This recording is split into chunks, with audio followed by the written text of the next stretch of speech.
Vamos lá de novo. Bom dia, tudo bem? Só que retomando uma questão, o Lucas fez uma pergunta com relação aos prazos da relação de consumo. Eu também tinha prometido que eu ia separar os prazos direitinho para vocês, para ficar mais fácil de visualizar e de entender. Então eu fiz isso e já está no site lá para vocês com conteúdo. Aí está arrumadinho. Então até separei uma parte aqui.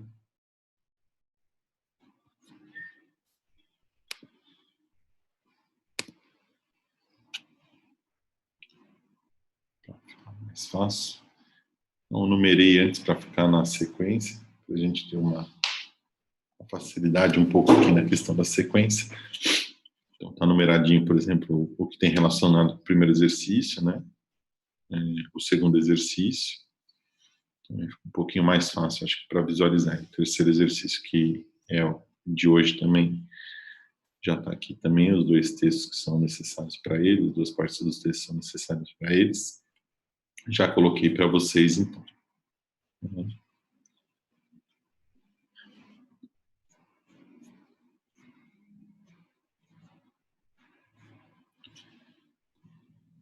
Só que eu coloquei os prazos separados para ficar um pouco mais fácil.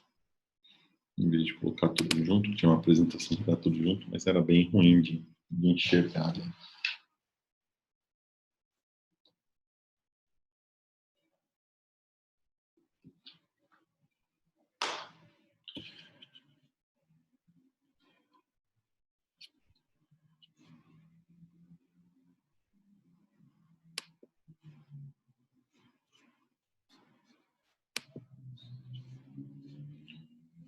Que a gente tem a contagem num prazo quando o produto é de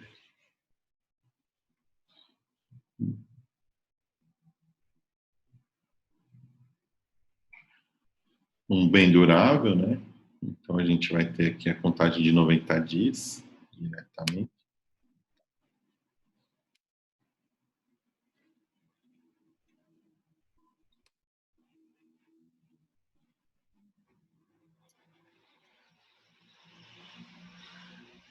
Aí o que acontece? Se tem uma reclamação, essa reclamação suspende esse prazo. Então, por exemplo, se o fornecedor demorou 60 dias para responder, o prazo vai voltar a contar aqui embaixo, com base no que parou aqui. Então, contou 40 dias antes da reclamação, reclamou no 41º dia aqui e suspendeu. Aí volta, então, o prazo contando a partir do 41º dia até completar os 90. Aí é que acabou o direito, né? Se fosse um bem não durável, aí a gente teria um prazo diferente, seriam 30 dias só. No questionamento, ele fala sobre a questão da vida útil também, né, do prazo. Deixa eu até abrir a pergunta dele aqui para ficar mais fácil um pouquinho. Então, produto... se ocorrer a falha do produto, tem 5 anos para... se morrer, né, por falha do produto, tem 5 anos para indenização. Esse aí é o prazo do fato, é uma coisa diferente. O limite para a troca do produto com defeito é 30 dias ou 7 dias, né? Então, aqui a troca, na verdade, tem dois prazos. Um prazo para você reclamar, que é esse de 90 dias, e tem um outro prazo, que é o prazo do fornecedor para responder, que ele tem 30 dias para solucionar o defeito. Deixa eu abrir aqui. Direto pelo de vocês está mais fácil de entender. Só para mostrar que estavam todos lá.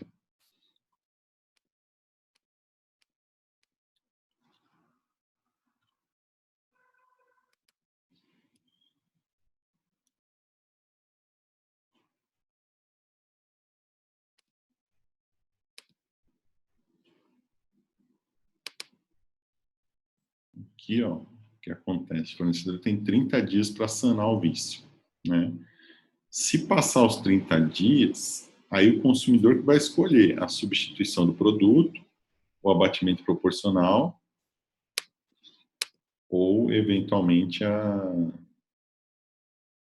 a devolução do dinheiro corrigido. São essas 3 opções que ele tem. Com relação ao serviço, ele tem mais uma opção, mas a gente já vai ver daqui a pouquinho essa outra opção no serviço. Aí dá uma diferençazinha, né? Se ele solucionar, Lucas, não. Solucionou, acabou o problema. O que às vezes acontece é até ele usar um prazo menor do que os 30 dias, aqui 13 dias, por exemplo, ele arruma o produto, devolve para o consumidor e volta a apresentar o mesmo defeito depois de um tempo. Aí sim cairia numa questão que é um pouco mais complexa até para o judiciário.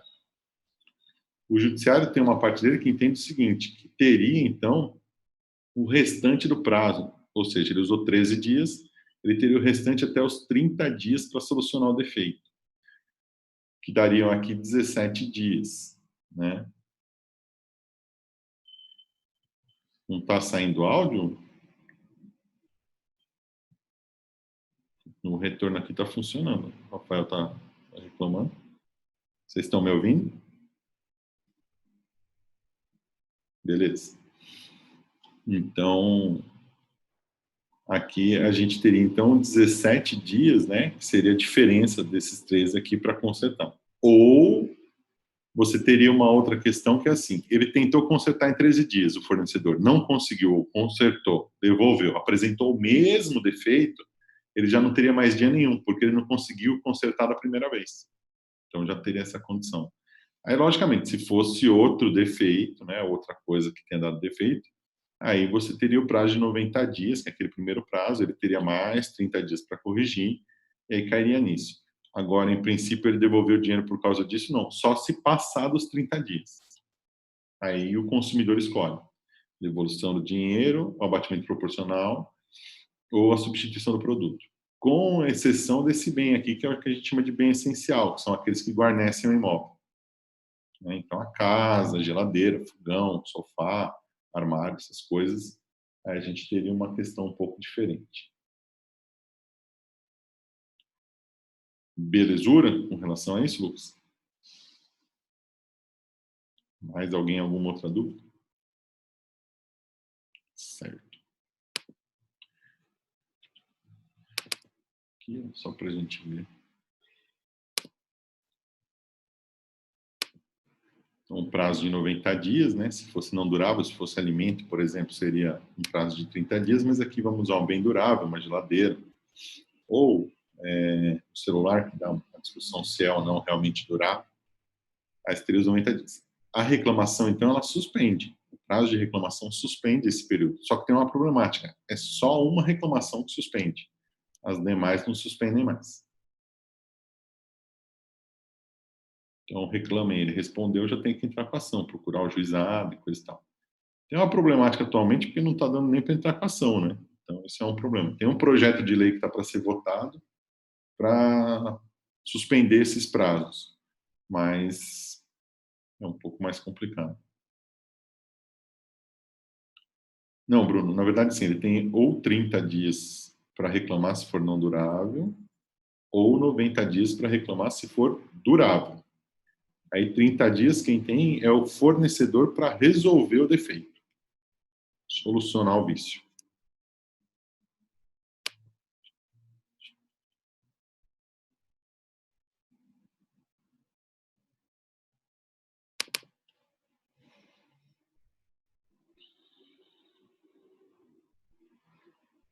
Aqui a gente tem aquela diferença, né, da garantia legal para contratual. A legal são os primeiros 90 dias. Isso aqui sempre é estabelecido com bens novos, né? Porque quando você compra um carro usado, por exemplo, o carro usado tem limitação da garantia a motor e câmbio. E geralmente o prazo que eles dão também é de 90 dias. E o Poder Judiciário já entendeu que isso é válido. Então, tá valendo esse prazo de 90 dias para motor e câmbio só. O restante não teria, então, garantia, né? Então, para bem novo, o que a gente teria é que a garantia durante os 90 primeiros dias são ilimitados. Comprou um carro zero, ele queimou a lâmpada nos primeiros 90 dias, não importa se está no manual que não cobre, vai ter que cobrir, não tem o que fazer. porque essa garantia é limitada. Após esses 90 dias, a gente entra na garantia, que é a garantia contratual, né, que é aquele prazo que falta. Então, aqui, supondo uma garantia de 2 anos, 24 meses. Do quarto até o 24º mês, a gente tem a garantia contratual e essa daí pode ser limitada sim.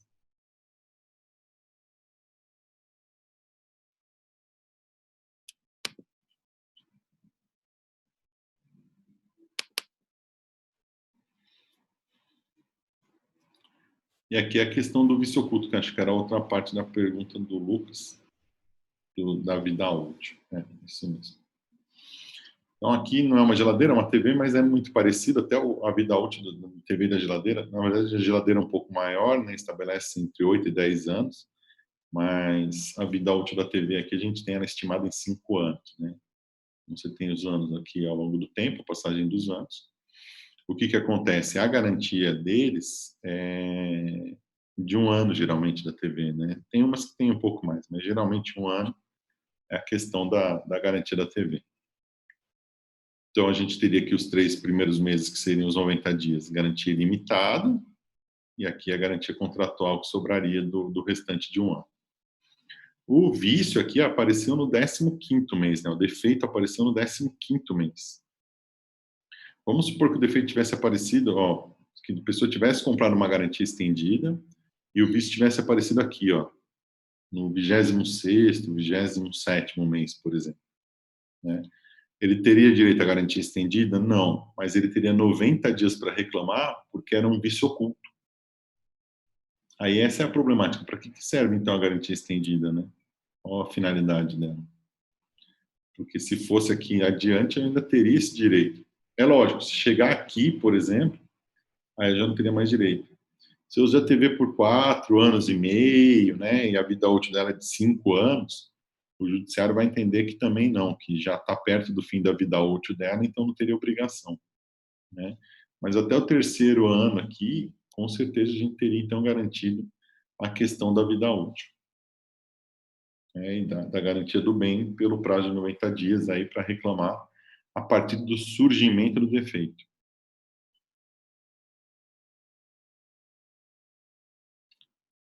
Belezura, Lucas? Deu para entender?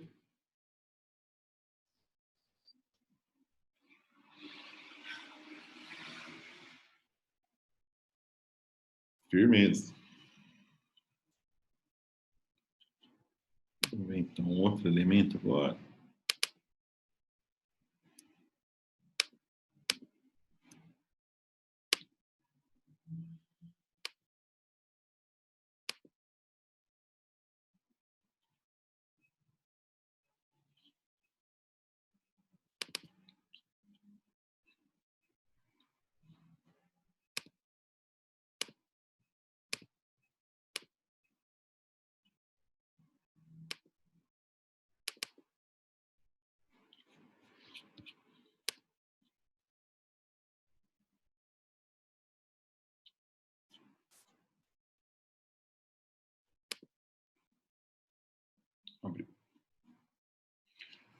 Então, aqui a gente tem algumas definições.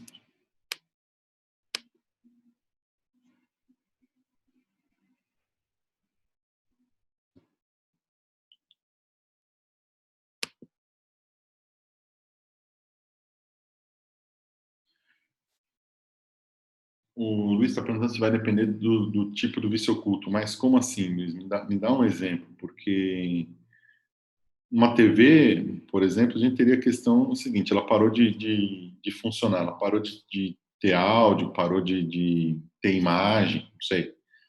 Aí a gente teria o que a gente vai chamar do vício oculto, né? Isso seria a representatividade do vício oculto. Se ela parar de funcionar totalmente, a gente pode ter eventualmente uma problemática. Vamos supor que queimou a TV, né? A gente pode ter uma problemática que pode ser um vício oculto, daí a responsabilidade é do fornecedor, fabricante da TV, né? Ou pode ter uma variação de energia da rede elétrica e a responsabilidade é do fornecedor de energia elétrica, né? E aí vamos supor que o consumidor não saiba, ele chega e fala: minha TV parou de funcionar, né? Acabou a luz, voltou, ela parou de funcionar. Em princípio, ele poderia entrar contra os dois, tanto quanto a fornecedora de energia elétrica, quanto com relação ao ao fabricante da TV. Né? Que nesse caso é mais fácil que fosse realmente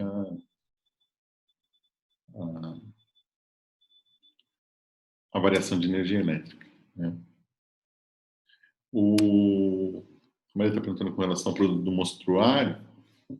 Ele tem uma diferença no que a gente vai ver do vício aparente, né? Porque o vício de fácil constatação, geralmente é aquele que tem um dano. Então, está arranhada, tem uma peça que está quebrada e coisa e tal. Com relação a isso, em princípio, não teria realmente a garantia, porque teria que se estabelecer, então, a condição do produto. Mas esse é um dos problemas também, porque precisaria se estabelecer a condição do produto. Né? Não adianta falar assim, é no estado. Tá, e o que é o estado? Né? Qual o defeito que ele tem? Por que ele não funciona? Coisa tal. Aí talvez fosse realmente estabelecido. Mas se é só uma questão estética, ou seja, só o vício aparente, aí ele ia gerar realmente essa problemática de não ter direito ao vício aparente. Mas vamos supor que você comprou a TV, né, tá lá, ou foi do mostruário, não sei o quê, e aí quando você usa ela por um ano, ela para de funcionar, ela dá um defeito. Seria uma questão de vício oculto. Aí a garantia seria a mesma, teria 90 dias para reclamar com o fabricante, para falar, ó, foi muito pouco tempo, né? Aí o fornecedor teria que comprovar, talvez, o tempo que ela ficou na loja, né? Mesmo na loja, uma TV não fica ligada 24 horas, né? É desligada. E, eventualmente, ela fica bem mais desligada do que ligada. Então, você teria ainda o respaldo da garantia pela questão do vício oculto, né? Não teria como escapar disso, não.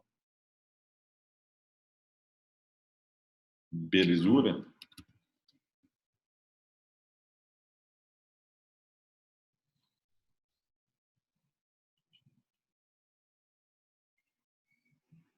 Perde alguns direitos, mas não todos eles. Ficou claro, Maria?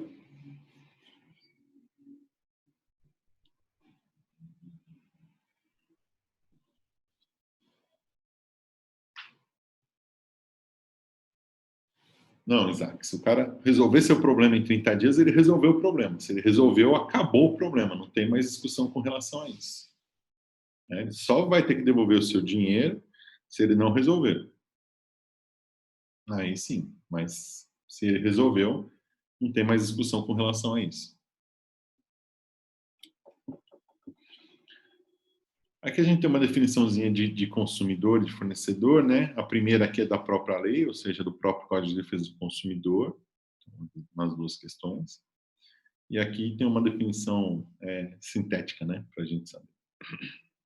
Então, o consumidor aqui que adquire ele utiliza o produto realmente para ele, né? Geralmente, pode ser para terceiro, mas em princípio é para ele.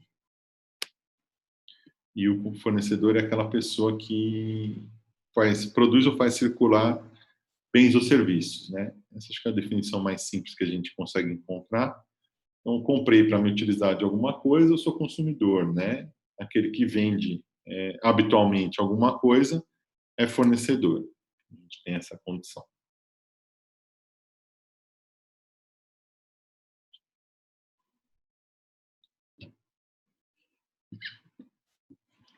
Aqui é a definição de produto ou serviço, né? Na definição de serviço tem uma questão interessante, até porque os bancos entram, então, na questão de serviços relacionados ao CDC. Os bancos não gostaram muito dessa ideia, inclusive quando foi feito o Código de Defesa do Consumidor, eles entraram com uma ação para afirmar que não se aplicava aos serviços bancários, financeiros, de crédito securitário, como está aí no código, a eles bancos, né? Eles perderam a ação, então se aplica realmente aos serviços bancários a questão do Código de Defesa do Consumidor, que tem principalmente uma questão importante que para eles é ruim, que é a questão da inversão do ônus da prova, né? Ou seja, eles têm que trazer a prova aos autos, e aí isso aí gera uma problemática um pouco maior para eles.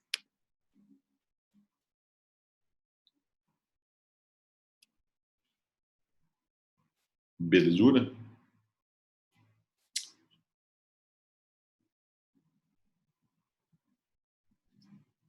Aqui os prazos, está cortando o cantinho, né? Mas a gente já viu esses prazos. No material acho que está inteiro, né? Preciso dar até uma olhada depois.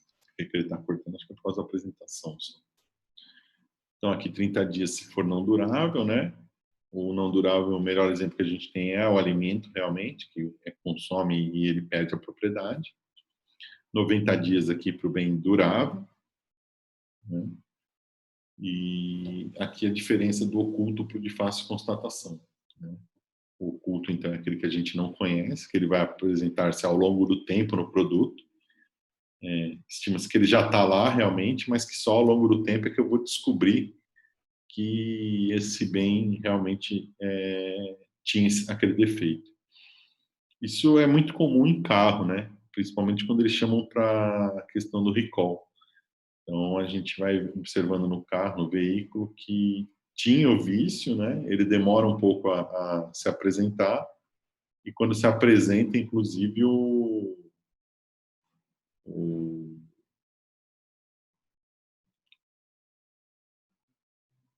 o próprio fornecedor chama os consumidores para solucionar o defeito, né? Que é a questão do recall. Isso aí é meio problemático para o direito do consumidor, porque às vezes o consumidor não toma conhecimento do recall e aí gera uma problemática grande. Uma das formas de proteção do fornecedor é alegar que ele chamou por recall, né? E aí vai ter que ser por meio de propaganda, de ligação telefônica para a pessoa, para comprovar. Então a gente tem essa condição aí para facilitar o. Belezura? O fácil constatação é aquele que a gente já vê e consegue observar que ele não funciona, que ele tem algum defeito. Aqui é aquela diferença que eu falei para vocês, que é com relação ao serviço e ao produto, né? Então, o que a gente vai tendo aqui? O prazo de 30 dias, então, para ele sanar o defeito, e se ele não sana, né, se ele fornecedor não sana o defeito, aí o consumidor escolhe. Na questão do produto, o abatimento proporcional do preço, a substituição do produto por um outro de mesma espécie, marca, valor, modelo, sem o vício, né, sem o defeito, ou a restituição imediata da quantia paga. Aqui na substituição, só uma ressalva importante, que é o seguinte, muitas vezes a pessoa fala assim, mas se não tem aquele, ele tem que me dar um melhor. Essa questão de melhor ou pior, na verdade, é uma questão financeira, né? Então, é mais barato ou mais caro, mas o código já estabeleceu uma solução para isso, que é a seguinte, se o produto for mais caro, o consumidor paga a diferença. Se o produto for mais barato, o fornecedor tem que pagar a diferença para o consumidor. Belezura? Então aí já tem uma problemática com relação a isso. Você está perguntando se esse material já está no site? Já, se está lá no site, até separei um pouquinho mais fácil para dividir pela matéria os tópicos, né? Então tá 01, 02, 03, tudo que é relacionado a cada uma das partes das matérias aí que a gente foi vendo. Acho que fica mais fácil assim. Se não ficar, depois vocês me dão um toque. Eu tento ver alguma outra forma para deixar mais fácil. Na questão do serviço, a gente tem o primeiro igual e o terceiro aqui igual. Então, o abatimento do preço e a restituição da quantia paga, né? A diferença vem aqui na outra hipótese. Aqui eu posso substituir o produto, né? Aqui eu precisaria ter a reexecução do serviço, né? Ou a reelaboração desse serviço. Essa hipótese é a hipótese, acho, mais difícil de conseguir resolver, né? Porque até é interessante a determinação do código, mas é uma hipótese bem complicada da gente conseguir resolver. Principalmente numa área que acontece bastante uma problemática de serviços, né? Que é na área médica e na área odontológica. Na área médica é um pouco mais limitado, porque decidiu-se que só uma parte da área médica responde, né? Sem observação de culpa aqui na questão do serviço, mas na odontologia decidiu-se que quase toda a parte odontológica responde independente da existência de culpa, né? Isso é uma problemática para o profissional da odontologia. Porque na área médica eles separaram da maneira que é a seguinte, é estético, aí teria que ter, então, a aprovação do consumidor, né? Ou seja, o consumidor precisaria ficar feliz com aquela aplicação estética. Isso acontece muito na área de cirurgia plástica, por exemplo, quando é meramente estética, né? E em alguns outros tratamentos, por exemplo, até dermatológico na questão, que é a aplicação de Botox, né?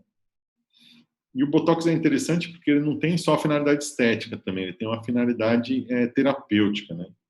Até um tempo atrás roubaram o Hospital das Clínicas em São Paulo, aí quando apareceu a notícia, eu falei, por que roubaram o hospital, né? Aí foram falar que eles roubaram exatamente o Botox, né? A bactéria botulínica lá, os vidrinhos de bactéria. Aí eu falei, poxa, mas por que o hospital tem isso, né? E aí eles explicam depois que é utilizado com uma série de procedimentos para saúde mesmo, né? Então, para o tratamento de enxaqueca, até a pessoa que às vezes tem o nervo do olho que puxa, ele fica o olho mais fechadinho assim, por causa de uma problemática do nervo mesmo, eles aplicam, né, para relaxar. É interessante isso, então, uma parte do tratamento, então, que não é estético, é realmente terapêutico. Esse tratamento terapêutico, ele não se aplica a essa condição do consumidor falar, eu estou contente ou não estou contente com o resultado, né? Diferente, por exemplo, de uma cirurgia plástica ou estética, né, meramente estética, ou da aplicação realmente de um botox só para eliminar as marcas de expressão, né? Então, esses aí teriam que atender ao resultado esperado pelo consumidor. E se não atendem, você teria então essa concepção aqui da reexecução do serviço, né? E, inclusive com a questão de poder ser feito esse serviço por uma terceira pessoa. Então, eventualmente, acontecia da pessoa ir até um cirurgião plástico, sei lá, um dentista, fazer um tratamento e falar assim, mas eu não fiquei contente com o tratamento, né? Então eu vou pedir a reexecução por terceira pessoa ou por outro profissional. E aí o que acontecia? Às vezes o judiciário deferia, mas tem uma problemática que é assim, isso aí, as pessoas cobram preços diferentes, né? Então você vai no dentista, ele cobra 10, aí vai no outro, ele cobra 100. Como é que aquele que cobrou 10, então, vai pagar o 100 para o outro, né? Nessa questão estética. Lembrando que na odontologia quase tudo é estético, né? Eles consideram quase tudo como estético. Então, concordo que, eventualmente, você tem uma série de elementos estéticos na odontologia, que nem clareamento, né? Faceta de porcelana, lente de contato para dente, uma série de elementos que eles usam pura e simplesmente como estéticos, mas você tem uma outra parte total que não é estética, né? Restauração, endodontia, né? Periodontia, toda essa condição é uma condição diferente. E o judiciário entende que não, que tudo isso é estético. E aí realmente precisaria ter uma aceitação do consumidor. Então isso é uma coisa que dá bastante problema. Tudo bem que não se resolve muito rápido, porque o processo é muito lento, né? Então isso dá uma grande problemática também para o consumidor. Se o consumidor tem condições, ele vai lá, faz em outro profissional e cobra, né? Traz o recibo da cobrança e vai juntar as fotos, o laudo médico, ou odontológico, para a questão da cobrança. Mas se não, é bem difícil a questão da execução aqui na condição da prestação de serviço. Belezura?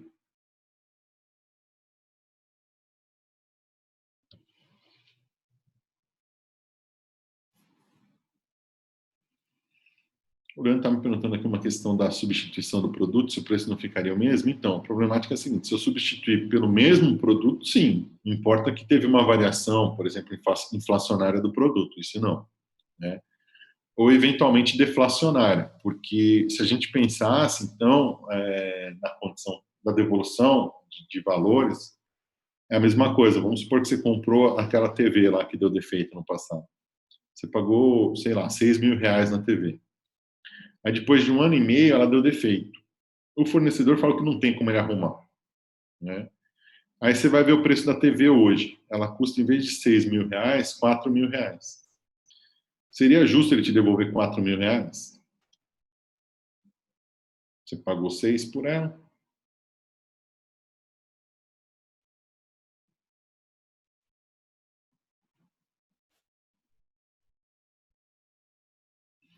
Não sei, ué. E a outra questão daí seria a seguinte, então, vamos mudar a sistemática. Você comprou, sei lá, um iPhone 8 e 1 ano. O duro do iPhone é que o celular é que a vida útil deles é estimada de 1 ano, né? Aí é difícil demais. Mas vamos supor que fosse maior a vida útil. Você comprou esse aparelho então, e aí usou, ele deu defeito, você fala, ó, não deu defeito, o fornecedor não consegue resolver, né? A Apple não consegue resolver o defeito. Então eu quero a substituição do produto. Ele fala, tá bom, mas eu não tenho mais o 8, só tenho o X. Aí você fala, tá bom, pode trocar, não tem problema nenhum. Ele fala, não, mas tem uma diferença do 8, né, para o X de R$ 1.000. Então, em princípio, você precisaria pagar essa diferença. A oportunidade que você tem, a opção que você tem, porque é interessante isso aqui, porque o consumidor escolhe, entendeu? Não é o fornecedor que vai determinar. Então, eu escolho. Então, eu posso restituir aqui a quantidade paga atualizada. Então, se eu requerer por isso, ele vai ter que corrigir o valor que eu paguei, né? Tudo bem que esse valor de juros não é muito alto, da correção aí, da atualização, né? Não é nem juros, são os índices daquele IPCA, INPC, os índices que a gente vê no jornal. Então, a aplicação dessa correção talvez não vá dar uma diferença muito grande, mas vai dar um valor um pouquinho maior do que aquele que você pagou.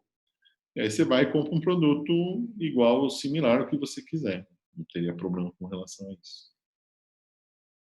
Belezura?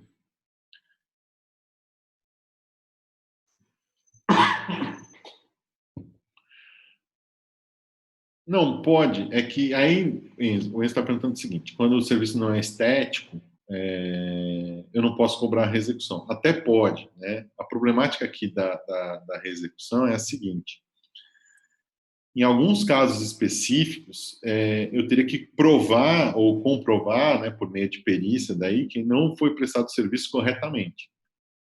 Então, você imagina o seguinte: você foi até um dentista e extraiu um dente, né? Quando você extraiu o dente, porque extraiu o siso, o dentista deu uma informação para você. Ele falou o seguinte: olha, você não pode tomar nada quente e nem de canudinho, né? Mas vamos supor que você estava meio injuriado, não entendeu o que ele falou, aí você volta para casa e toma sopa quente de canudinho, né? Isso vai gerar um problema porque quando você tira o dente, ele fica um buraco lá dentro, né? E esse buraco ele vai ser preenchido por sangue, vai formar um coágulo e aí vai cicatrizar ao longo do tempo. Se você dissolver esse coágulo, calor ou pressão, aí vocês entendem mais disso aí do que eu, vai gerar uma problemática na, na cicatrização, né? Pode ter hemorragia, uma série de problemas com relação a isso. Beleza. Então, o que acontece? Como na odontologia quase tudo é estético, o judiciário podia entender que o dentista prestou o serviço, isso aí é estético, a culpa é do dentista. Então, vamos mandar para um terceiro para refazer. Quando, na verdade, a pessoa que não observou as normas, né, ou aquilo que foi explicitado para ela, né? Então, isso vai gerar uma problemática. Então, na reexecução do serviço, o problema maior é esse: é eu precisar provar ou eu não precisar provar a condição do serviço, né? Então, se fosse para comprovar, ia chamar um perito e falar assim: o que você fez? Ah, eu tomei sopa de canudinho, sopa quente de canudinho. O perito ia falar: ó, quem errou foi a parte, né? Mas se eu não tiver a comprovação, ou se eu tiver a inversão do ônus da prova, ó, prova o dentista que está errado o serviço, aí seria mais difícil, entendeu? Então, essa é a problemática. A cirurgia plástica, por exemplo, ela gera uma série de problemáticas, né? Inclusive, os próprios médicos afirmam que a questão da cicatrização, né, da formação não de queloide é algo bem complexo, porque eles falam que tem partes do corpo que podem gerar e partes do corpo que não podem não gerar, entendeu? Então, eles fazem o teste num pedaço de tecido para ver se vai gerar ou não queloide. Mas eles não têm a certeza se vai ou não na hora da cirurgia. Então, isso pode ser problemático, né? Mas é estético. Se não ficou perfeito, a pessoa pode ir lá reclamar e falar: eu quero que refaça. E aí pede a reexecução forçada por terceira pessoa. Seria o custo maior, talvez, né? Eu operei no Zezinho, mas eu quero que agora quem opere seja o Pitanguinho. Já não vai dar porque já morreu, mas vamos supor que fosse essa concepção, né? Então, o problema maior é esse: é a necessidade de provar ou não, né? Se eu tenho a necessidade de provar, eu vou lá tendo uma prestação de serviço, ela está errada, eu consigo eventualmente comprovar. Mas em alguns casos, nesse caso estético, eu não preciso nem da comprovação, é só eu pedir a reexecução porque eu falo que eu não estou contente com aquela condição.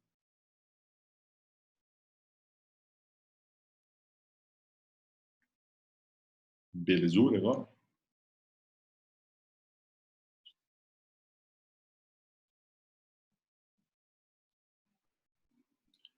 E aqui na questão do produto, a gente ainda tem uma possibilidade de um vício, que é o chamado vício de quantidade, né?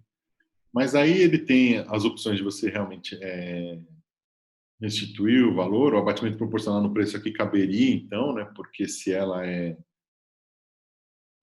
de quantidade e eu comprei e veio menos do que deveria vir, eu posso pedir, então, o abatimento proporcional seria algo mais interessante, né? E ainda cabe uma outra opção, que é a questão da complementação do produto. Então, comprei um rolo de papel higiênico, veio lá marcando que tinha 20 metros. Eu fui conferir, tinha 18 metros. Então, eu vou pedir 2 metros a mais por rolo, né? É cabível o pedido da complementação também, no caso do vício do produto por quantidade.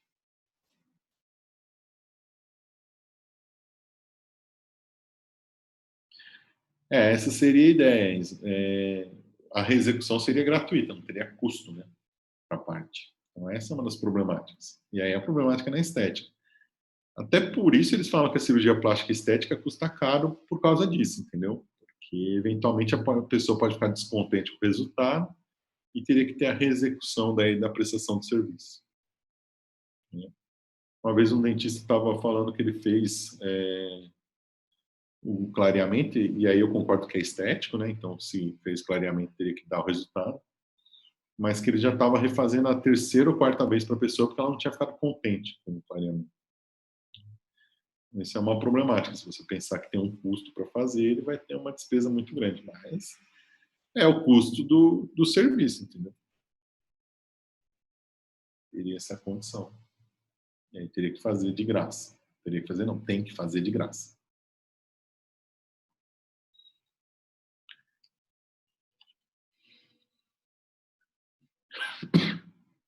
Desculpe.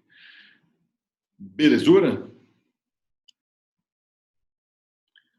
Aqui a garantia legal e contratual, né? A gente viu ela até na forminha lá, é mais fácil de ver nos prazos, né?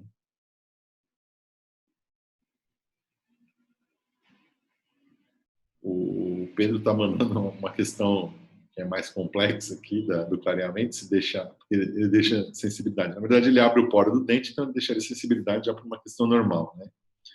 Depois do clareamento, eles já chegaram à conclusão que teria que fazer a remineralização do dente para fechar os poros e aí ficar realmente um pouquinho mais resistente.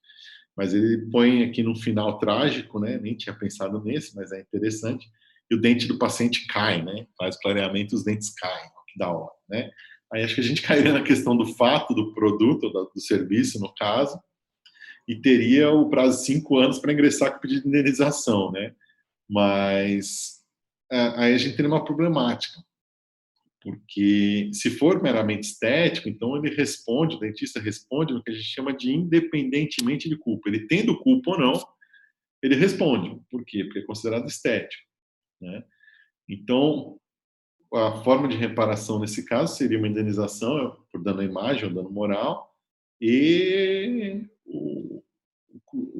pagar, né, o custeio dos implantes. Aí seria essa opção que acabaria surgindo, né? Olha o custo que isso geraria, né? Só para um clareamento. Não sei quanto um dentista cobra para fazer um clareamento, mas teria aí um custo bem grande para reparar o vício, né? Esse caso fato, cair nos dentes.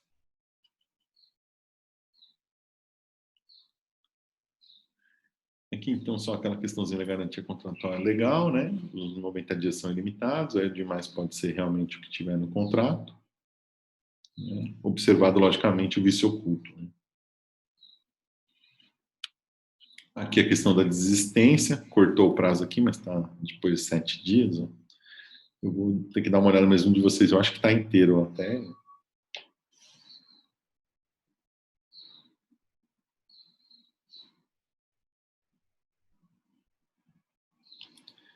Então, o Bruno está fazendo uma pergunta aqui do Celso Russomano, né, que ele vai lá atormentar o supermercado para abrir embalagem de papel higiênico, vender uma unidade, né, do papel higiênico, caixa de fósforo para comprar uma unidade do fósforo.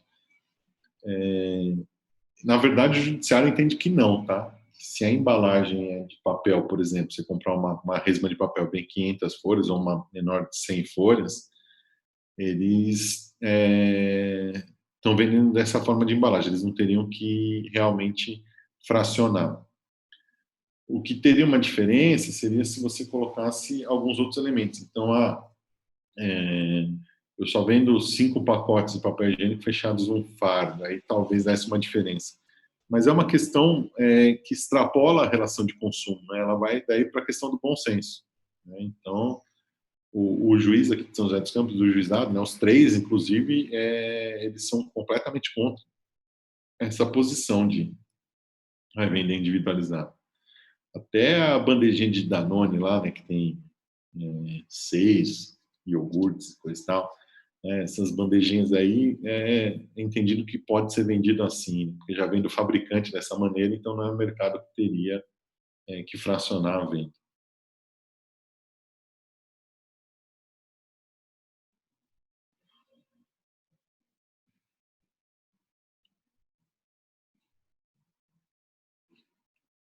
O Luiz está fazendo uma pergunta, mas não se aplica, Luiz, porque a relação de trabalho é diferente, entendeu? Aqui é só na relação de consumidor mesmo, né? Então não teria uma aplicação direta. E aí, a Yasmin está perguntando com relação ao contrato, é o contrato geral, né? Se fosse um contrato de locação, por exemplo, né? Um contrato de venda e compra, é só para lembrar aqueles elementos que a gente tem, né? Que é o agente capaz, né? O objeto lícito e a forma prescrita ou não defesa em lei. Esses três elementos aí seriam interessantes para vocês colocarem na resposta. E, lógico, explicar um pouquinho sobre eles, né? Quem que é o agente capaz, que é aquela questão da maioridade, né? O objeto que não pode ser ilícito, talvez dar um exemplo do objeto ilícito. E a forma, que alguns contratos têm forma, e talvez citar um dos contratos tenha forma.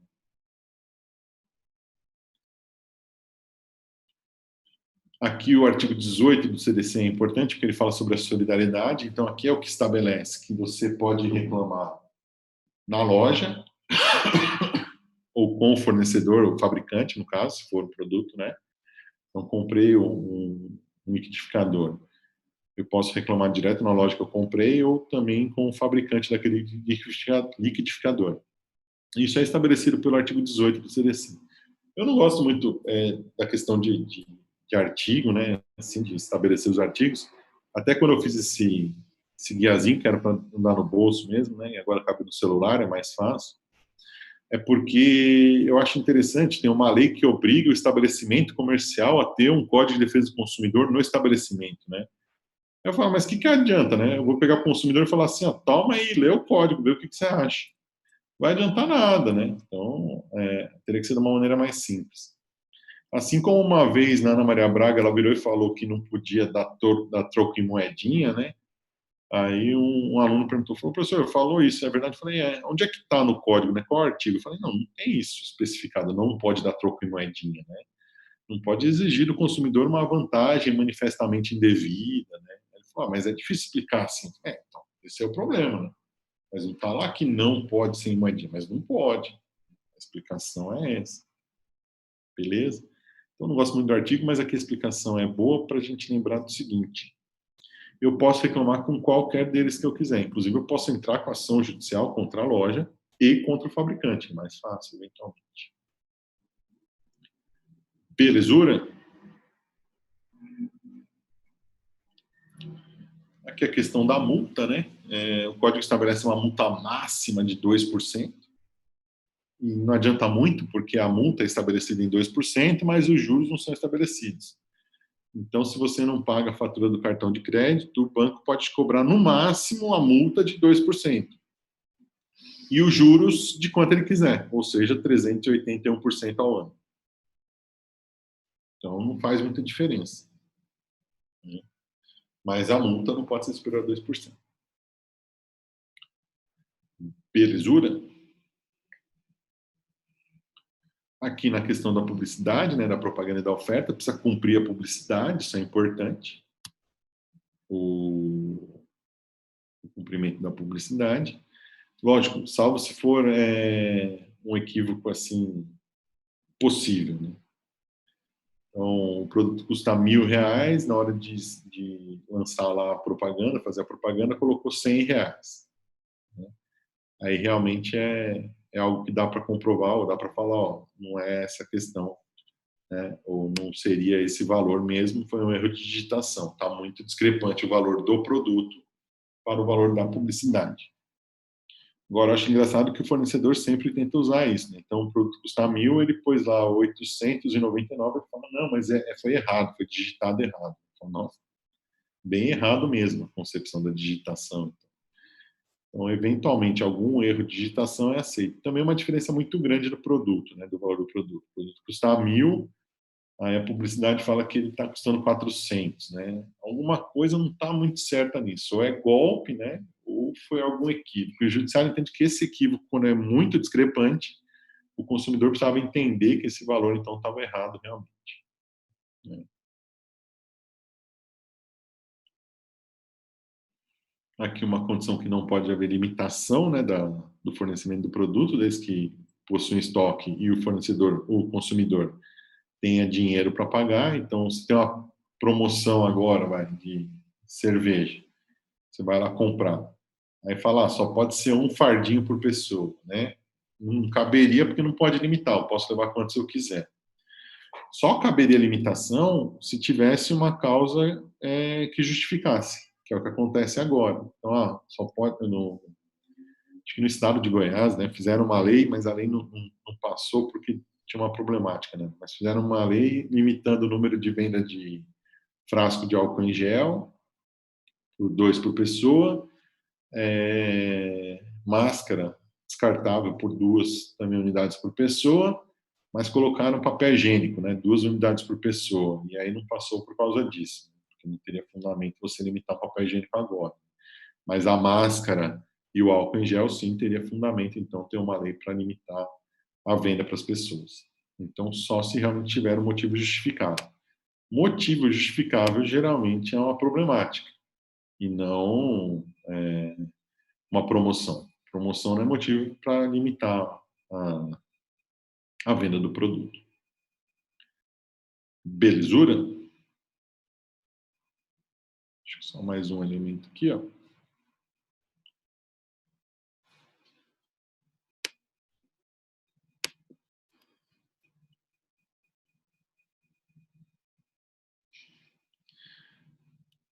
O Guilherme está pedindo para repetir os elementos do contrato, repetir para todo mundo, porque eventualmente vocês podem aproveitar, né, na resposta de vocês. O primeiro deles, do contrato, agente capaz. Não que tenha uma ordem. Né? O próximo. Objeto lícito. E o próximo. Forma prescrita ou não defesa em lei. Não defesa é não proibida pela lei. Tá?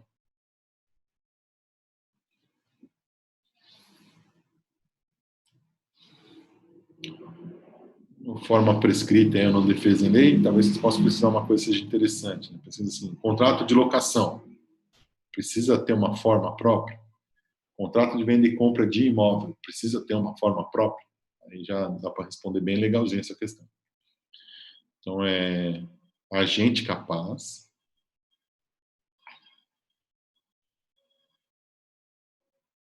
objeto lícito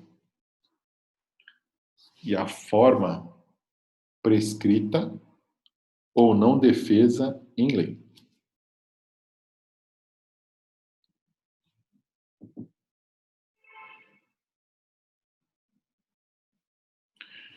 Belezura. Então, vamos a alguns elementos aqui que a gente tem. O primeiro deles é a questão da consumação, né? Em princípio, a consumação é proibida por lei, porque eu não sou obrigado a consumir nada que eu não tenha interesse. Aí resolve, eventualmente, quando você for sair da balada, né? Porque se você for reclamar muito antes de entrar na balada, o que eles podem cobrar é entrar. E as pessoas falam assim, mas é melhor eu pagar para ter uma consumação do que não ter consumação nenhuma. Talvez, mas em princípio a consumação é proibida. Né? Dá para discutir. Você não consumiu nada, vai sair da balada, o cara fala assim, você tem que pagar R$ 100. Você fala, não vou pagar nada. Né? Porque eu não sou obrigado a pagar a consumação. Belezura. A outra que é a perda da comanda, né? Também vale para a perda daquele cartão do estacionamento, de shopping, né? Geralmente. Não sei se os shoppings abriram ou não hoje, mas tinha o decreto para abrir. Sem aglomeração, logicamente, né? Interessante isso.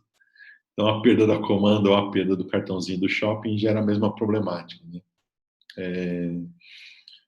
O consumidor não tem obrigação de pagar por um controle que seja do fornecedor, né?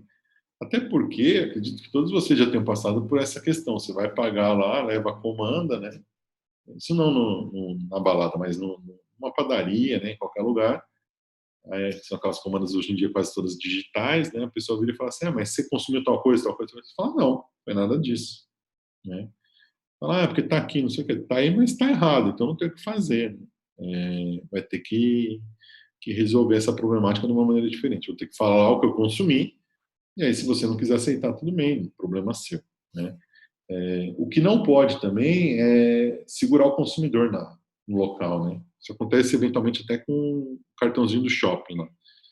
Perdeu o cartão, não pode sair, né? Você fala, não, você está falando que eu não posso sair não, não pode sair. Tem dois termos que são utilizados para isso, né? Um é errado, juridicamente falando, mas funciona eventualmente, que é falar assim, mas se você não deixar eu sair, é cárcere privado, né?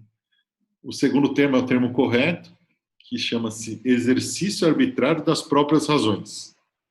Ele pode me cobrar judicialmente, ele pode entrar com uma ação para cobrar os R$ 50 do cartão, a estadia do carro lá no estacionamento dele. Isso ele pode. Quem vai decidir se eu tenho que pagar ou não é o judiciário, mas cobrar ele pode. Agora, não deixar eu sair é uma problemática muito maior, né? O que ele teria que fazer, que muitas vezes não fazem, é conferir o documento do veículo, né? Falar assim, você perdeu o documento, o cartão? Perdi. Tá bom, cadê o documento do seu carro? Preencha aqui que você está saindo com o carro tal, não sei o que ele é seu, assina o documento, né? Tudo bem que o consumidor não gosta muito disso porque perde tempo, mas paciência, né? Seria o certo de se fazer realmente, né? Nem sempre o fornecedor faz isso. Então, ele não pode reter o consumidor, não. Não pode falar, ó, você vai ficar aqui, não vai sair até você pagar ou encontrar o cartão, né? Isso não. Também não pode me prender na balada e falar, você perdeu a comanda, você tem que pagar R$ 500, né? Eu nunca vi isso, né? Você pega um papel que vale R$ 500, e aí você paga os R$ 500 e você não sai, né? Só que tem uma problemática, né? Ser pobre no Brasil é crime. Na verdade, é estipulado como crime consumir alimentação, hospedar-se em hotel ou tomar transporte público sem condição de pagar. Então aí tem uma problemática. Se você vai para a balada, leva o cartão de crédito, né? Fala assim, não, dinheiro eu tenho, só não vou pagar porque eu não quero mesmo, desgraçado, né? Fala assim, vou chamar a polícia. Você fala, isso mesmo, chama a polícia, porque se eu não for chamar, eu que ia, porque você não quer deixar eu sair, isso é cárcere privado. Principalmente se estiver meio bêbado, né? Melhor usar a palavra cárcere privado, fica mais fácil, né? Porque exercício arbitrário das próprias razões, meio bêbado, vai ser difícil de falar. Belezura?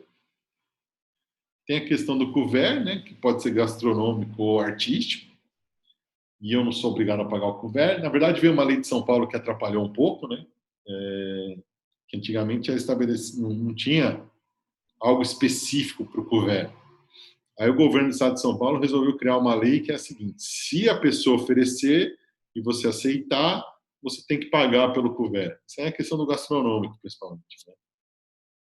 E se ela não oferecer e colocar na mesa, você não tem que pagar. Na verdade, o Código de Defesa do Consumidor já falava que tudo aquilo que é enviado para o consumidor sem o seu requerimento é amostra grátis. Inclusive, nessa condição de amostra grátis, uma vez um senhor procurou o juizado aqui para entrar com uma ação, e ele queria devolver, porque mandaram na casa dele, né, uma loja de varejo, um iPad, um iPhone e uma série de outras coisas, né? E aí ele falou, não, mas eu não comprei isso. Chegou lá em casa e eu nunca comprei. E eu estou querendo devolver, eles não estão querendo aceitar de volta. Aí eu falei para ele, mas se eles mandaram, o senhor não pediu, é seu, né? É brinde, amostra grátis. Ele falou, não, mas eu não quero, eu quero devolver. Ele entrou com uma ação para devolver, né? O Carlos está perguntando sobre o couvert gastronômico aqui, seriam os 10%. Não. É aquele pãozinho com manteiga que eles colocam na mesa mesmo, Carlos, e cobram, entendeu? Então você vai no restaurante, chega lá, senta, o garçom coloca o pãozinho com manteiga, né? Às vezes é uns pãozinho chique, assim, né? Um patezinho da hora, né? Aí você come. Aí vem a conta, tá lá, couvert, sei lá, R$ 30. Fala, mas não pedi, né? Eu falo, mas você comeu o pão com manteiga? Você fala, comi, mas eu não pedi. Então, se eu não pedir, não pode cobrar. Seja pelo Código de Defesa do Consumidor, que já estabelecia. Você mandou de graça, ou você mandou sem me consultar, amostra grátis. Não quero levar pão para casa hoje. Firmeza? Então, esse seria o gastronômico, é o pãozinho com manteiga. O artístico é o povo tocando mesmo.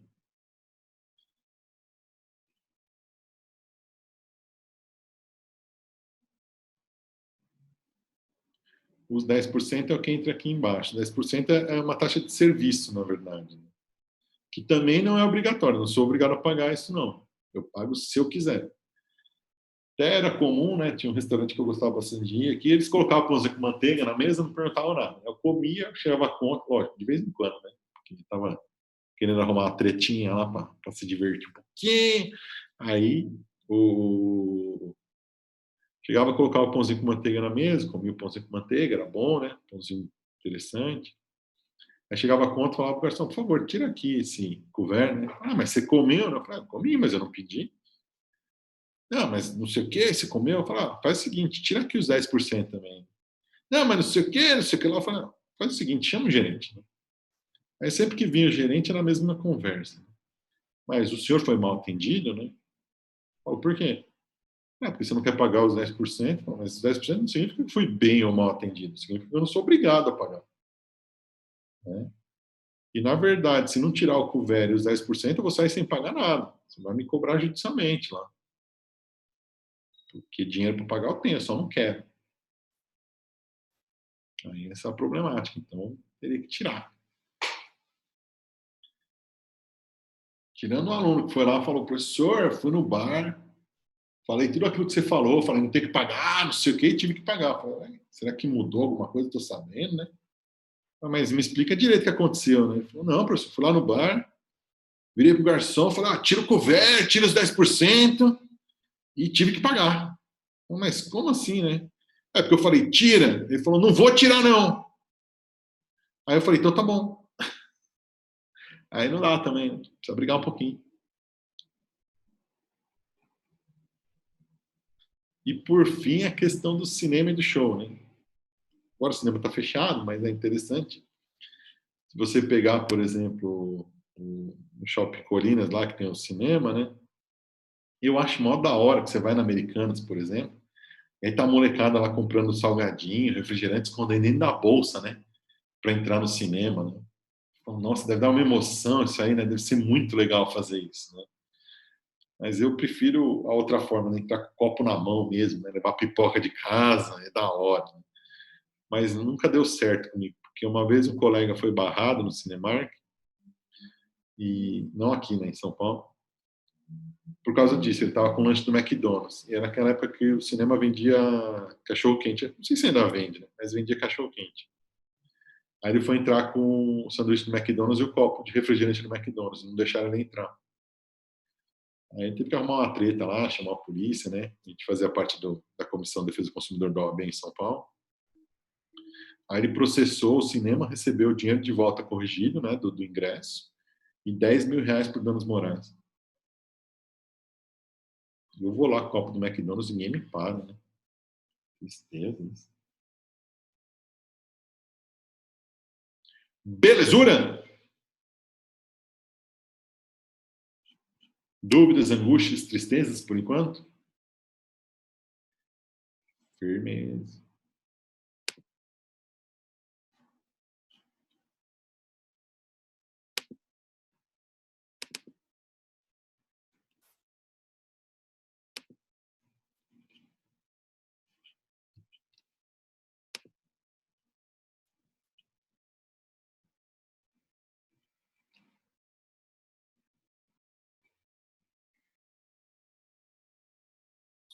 O Bruno está perguntando da questão do judiciário ser moroso, né?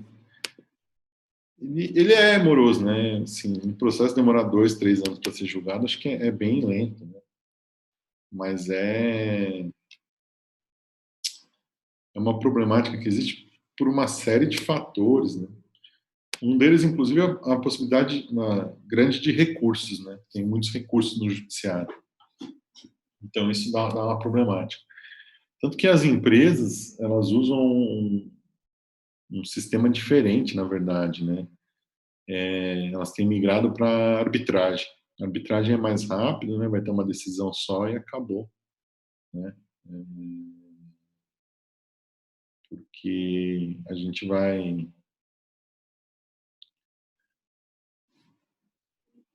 caminhar para um momento que o judiciário não tem mais condição de realmente julgar todos esses processos, né? Não consegue. E aí, para as empresas, custa muito mais caro essa demora, às vezes, do que realmente a questão de ser julgado procedente ou improcedente. A empresa, às vezes, ela fala que é melhor perder mais rápido, ficar esse tempo todo aí discutindo e saber o que vai acontecer no final.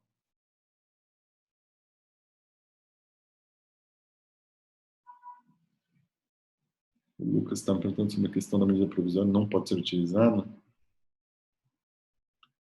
Então, tem alguns casos específicos, mas aí acho que eu queria que vocês dessem uma pesquisadinha. Pode ser no Google mesmo, acho que já aparece, Lucas, tranquilo isso aí. Mas essa ainda vai ser, não é? Não lembro dessa questão, se eu já pedi para vocês ou não. Aqui tem aquela definição do fornecedor e do consumidor, né?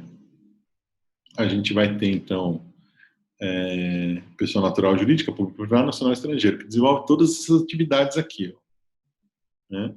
Só que tem dois que ficam próximos ao consumidor, que é a questão da assistência técnica da transportadora.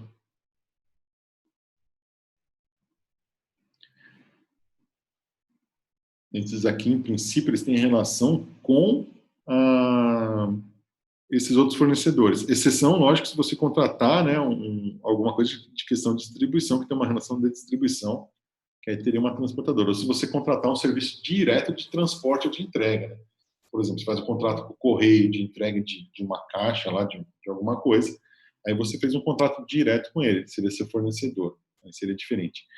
Mas quando essas pessoas utilizam a assistência técnica ou o correio ou alguma forma de transporte, essas aqui não têm relação direta com o consumidor. É uma relação indireta. A relação delas é aqui, né? Então, essa teria uma diferençazinha aí para a gente ter essa condição. A Maria está falando da questão dos shows, né? Que eles não permitem entrada com bebida ou comida e vendem muito caro, né? Então, essa é uma questão. Não pode, né? Seria um elemento de venda casada. Aqueles parques também que você vai, né? Também tem essa condição de cobrar um custo elevado, também não poderia. Mas, logicamente, vai ter que dar uma brigadinha para conseguir fazer valer o direito, né? E, geralmente lá você não consegue. Ainda mais no show, né? Que se for esses shows muito grandes que tem, você fica na fila por horas, tem gente que fica na fila por dias, aí vai ficar discutindo para se vai conseguir entrar ou não, vai ser uma problemática muito grande.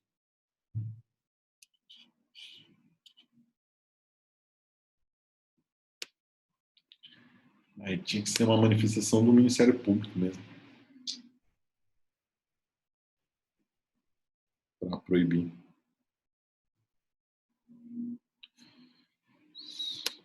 Fechar aqui, muita coisa aberta.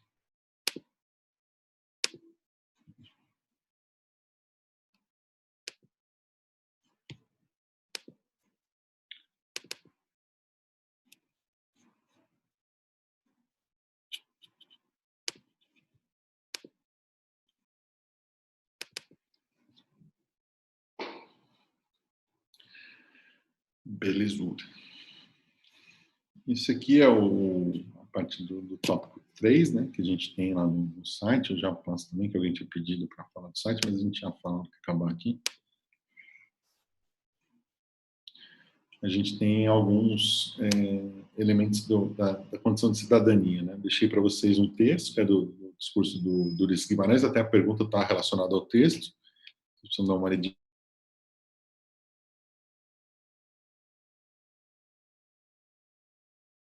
Só tem alguns também, porque ele tem muitos incisos, então eu selecionei alguns para ficar um pouco mais fácil. Né? Esse aqui seriam um dos principais artigos da Constituição Federal que a gente tem, o artigo 5º, que ele traz exatamente as garantias e liberdades individuais. Né? Essa é a concepção de proteção aqui que a gente vai tendo com relação às garantias individuais. Uma delas muito importante é a liberdade, né? A condição da liberdade. A gente vê que, por vezes, a liberdade é reduzida, né? De uma certa maneira. Pode ser menor ou maior. Agora a gente tem uma redução, eventualmente, da liberdade de locomoção. E aí, com relação a essa liberdade, a gente tem uma busca feita pelos sistemas de celulares. Então, é compreensível, conhecido de que as pessoas são fiscalizadas para onde elas estão indo, como é que elas vão e assim por diante. Né? Então, tem uma limitação já na liberdade. Um que eu acho bastante interessante é o primeiro, né, da igualdade entre homens e mulheres. É interessante por muitos motivos. Um, porque seria interessante que realmente fossem iguais, mas já é peculiar a proteção. Né? Então, a gente vê que a sociedade brasileira ela tem uma questão de discriminação, uma questão de machismo, que aí obriga o próprio legislador a estabelecer uma regra que vai traçar homens e mulheres como iguais na condição do direito, para que eles tivessem o mesmo direito. Se a gente analisar as pesquisas de salário, por exemplo, a gente vai ver que não existe isso, que a mulher, em princípio, recebe um salário menor do que o homem, né? E assim por diante.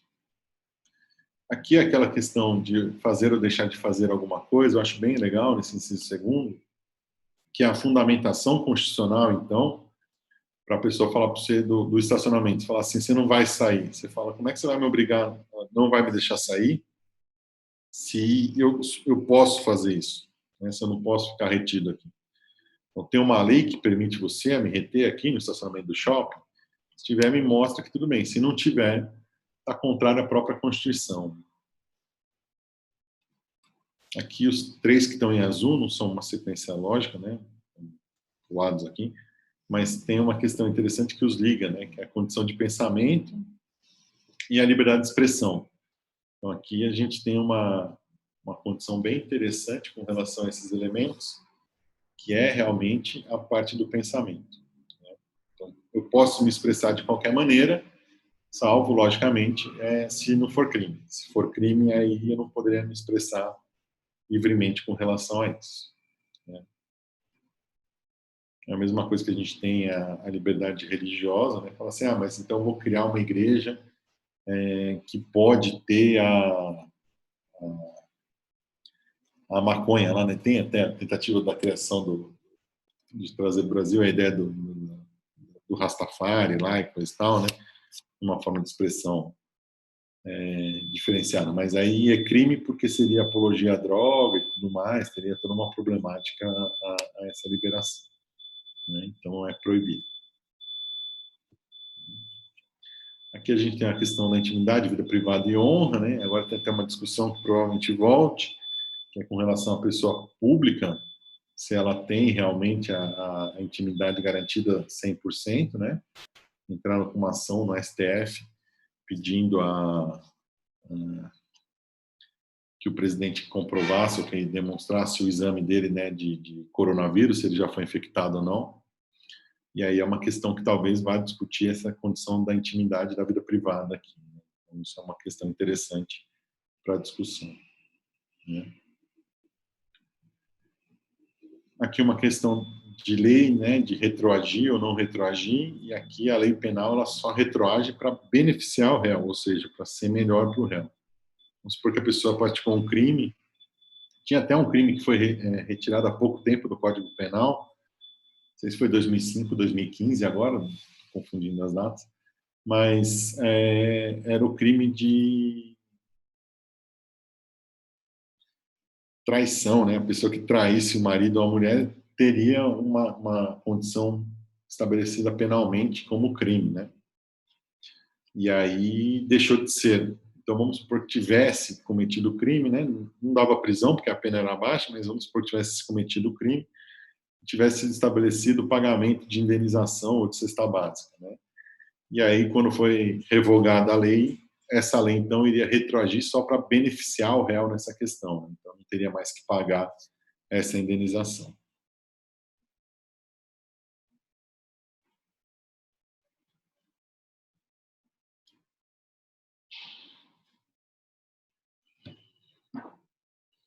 Que a gente volta naquela condição do homem e da mulher, né, na discriminação também, não só do homem e da mulher, em todas as outras, né? Pode falar, Jonathan.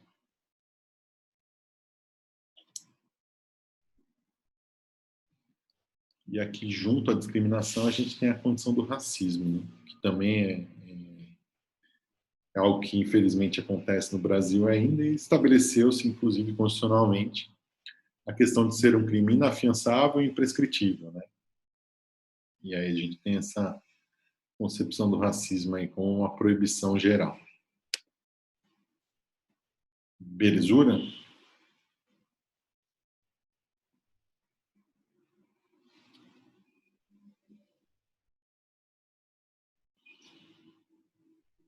Aqui a gente tem os crimes que são chamados de inafiançáveis, né? As penas que não podem existir no Brasil, não teriam a possibilidade de existir no Brasil. Então, de morte, perpétuo, trabalhos forçados, banimentos ou penas cruéis, né? Aqui a garantia que tá na modinha agora, hoje em dia também, né, das presidiárias terem contato com os filhos, é uma proteção da criança, não do presidiário em si, mas começou, acho que, com aquela esposa do governador Sérgio Cabral, no Rio de Janeiro, e aí alegou-se essa questão, né, dela poder criar os filhos, e aí ela foi colocada em liberdade ou em prisão domiciliar. E aí começou a ter uma série de condições também de serem colocadas em prisão domiciliar por causa da questão dos filhos, né? Então é um inciso que virou de bastante importância atualmente, tá? Aqui as provas por meios ilícitos e aqui a condição da prisão civil. Belezura? Esses termos aqui, esse tema, a gente vê na próxima aula com mais calma, mas é interessante vocês darem uma olhadinha nesse, e principalmente no outro texto que eu já deixei no site para vocês, que é o discurso do Ulisses Guimarães, quando foi promulgada a Constituição. Então, isso já ajudaria bastante. Aí a gente conversa um pouquinho mais sobre isso, já vê mais uma outra parte, e aí a gente consegue solucionar essa terceira etapa. Belezura? Alguma dúvida, angústia, tristeza? Tirando uma aqui, que é o Enzo, que tinha perguntado da questão de onde localizar a matéria. Deixa eu só mudar aqui, Enzo.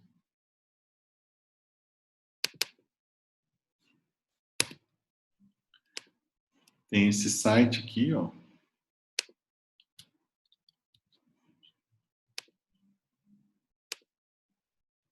É um site que foi feito para vocês.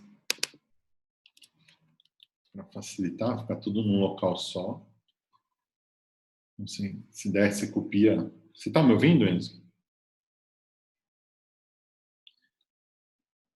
O Lucas perguntou se a lei só retroage se for para beneficiar o réu. Sim, só para beneficiar o réu. Beleza.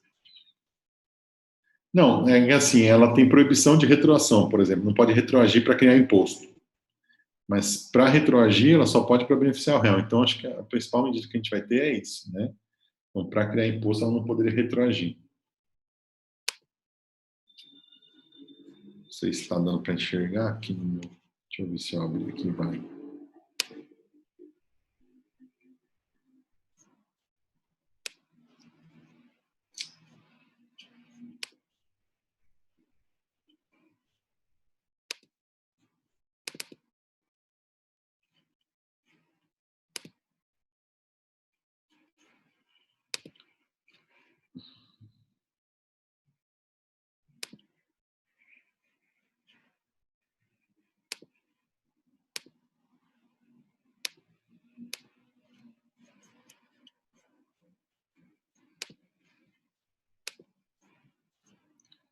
É só um pouquinho, é isso que eu estou.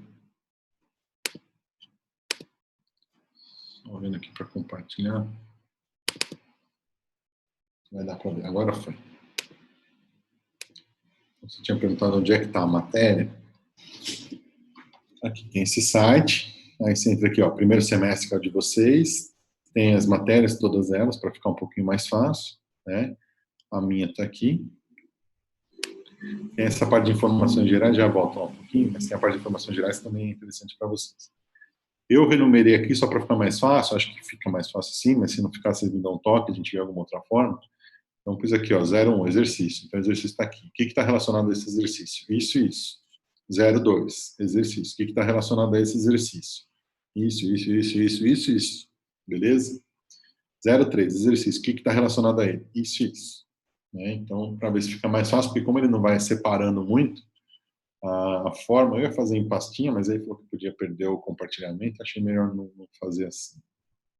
A gente tem essa condição. E aqui também tem algumas informações gerais, que também é bom vocês darem uma olhadinha sempre. Pode ser que tenha mais alguma coisa. Tem a questão de APS e ED, né?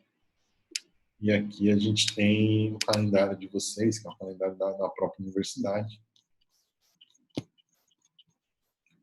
Até agora o calendário que a gente está seguindo de uma certa maneira, né? Então, esse aqui. Primeiro semestre, a gente vai eventualmente adaptando aí no que der para resolver. Tá tranquilo.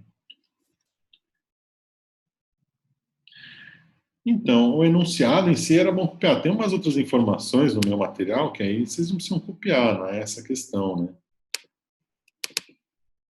Não tem necessidade, mas esses enunciados aqui, ó, seria legal copiar, entendeu? Para saber qual é a questão que você está respondendo. Essa outra parte aqui não, essa aqui não precisa. Tranquilo. Só põe nome, lembra da turma, que é importante, de colocar todos no saquinho. Se conseguir colocar atividade 1, atividade 2, atividade 3, também me ajuda bastante. Né? Se quiser imprimir, responder aqui mesmo, pode também, não tem problema. Né?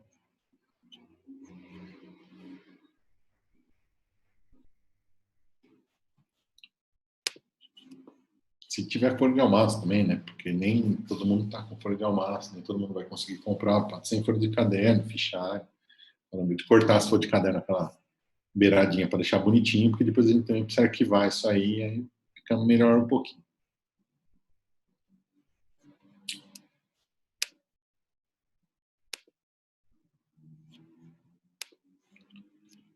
Belezura?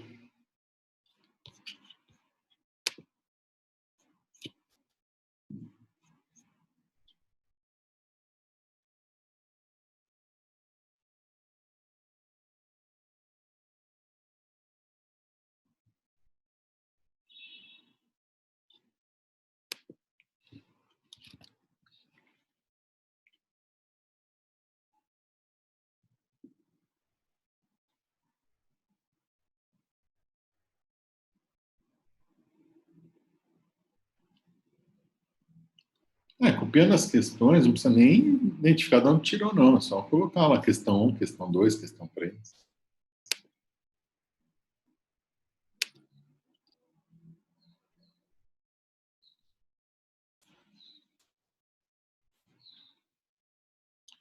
Belezura, pessoal? Mais alguma dúvida, angústia, tristeza?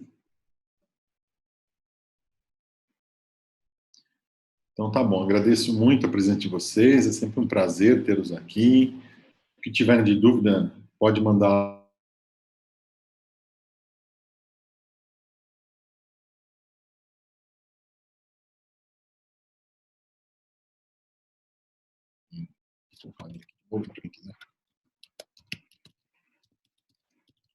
Quem não tiver no grupo de WhatsApp, vê mais uma questãozinha de... Quem não tiver no grupo de WhatsApp, manda um e-mail que eu vejo também para colocar lá, não tem problema nenhum.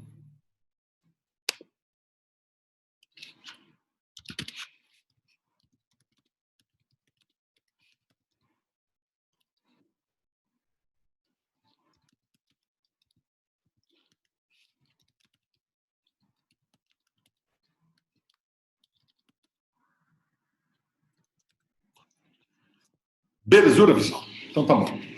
Agradeço a vocês, sempre um prazer estar aqui com vocês. Se der para a gente ir resolvendo, a gente vai tentando resolver. Tudo de bom para vocês, uma boa semana, né? Uma boa continuaçãozinha de semana aí depois do feriado. Tudo de bom para vocês. Até a próxima semana.